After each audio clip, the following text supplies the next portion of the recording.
সব জিনিস কিন্তু সোজা হয়, মরার আগে না। মরার পরে কিন্তু সব সোজা।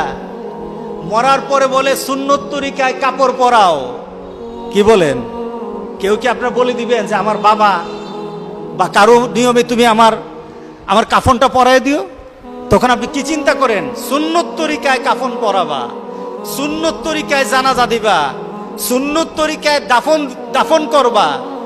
এই সুন্নত তরিকা আপনার মরার পরে কোনো কাজে আসবে না যদি সুন্নত তরিকা মৃত্যুর আগে আপনার হাতে হাত না মিলানো থাকে।